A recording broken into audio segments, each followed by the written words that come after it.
guys, Anthony here, and it's movie time again. The way this works is we pick a documentary, we watch it together, and then we talk about it in the comments. This week I watched Surviving Progress. It's streaming on Netflix if you want to check it out, and if you don't have Netflix, you can sign up for a free trial. If you do it from netflix.com/dnews, it helps support the show. So Surviving Progress is based on ideas from the book A Short History of Progress by Ronald Wright. I haven't read the book, but the concepts are interesting, and they're probably a bit familiar to you if you're a fan of our channel.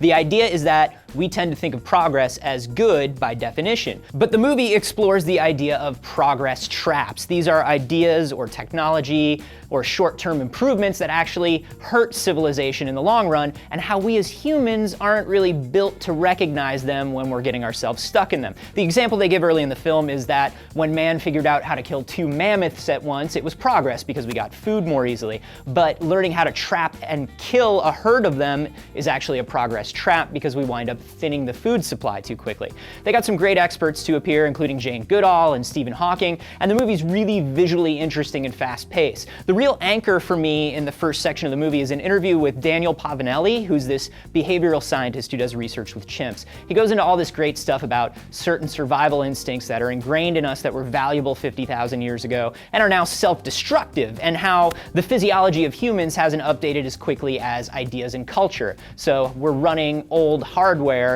and new software in our brain. I love that idea, and I really wanted to see it expanded on, but halfway through, Surviving Progress really began to lose me because the filmmakers bring in the economic side effects of progress traps, uneven distribution of wealth. My issue is that the movie almost pivots entirely to being about bank systems and debts, and Jane Goodall and Margaret Atwood and even Ronald Wright disappear almost entirely and get replaced with 1 or 2 economists, and it felt kind of like a bait and switch. I thought I was getting this movie about how and why humans are wired for self-destructive progress, and I got a lot of rehash of economic stuff that we're all really familiar with by now. I spent a lot of the second act wondering if this stuff was so heavily included in the book, or if the filmmakers took it in that direction due to their own personal interests. And if you've read the book, let me know, because I'm really interested. The film gets back on its original course towards the end when it talks about synthetic biology and space colonization, and gets into whether they're the innovations that will save us or actually the biggest progress traps yet.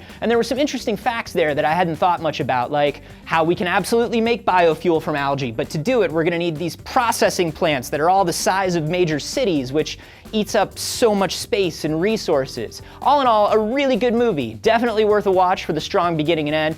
I think if I'd gone in ready for the strong economic second act, it wouldn't have taken me out of the experience as much. More than anything, watching this film made me want to read A Short History of Progress. Maybe we should have a book club too.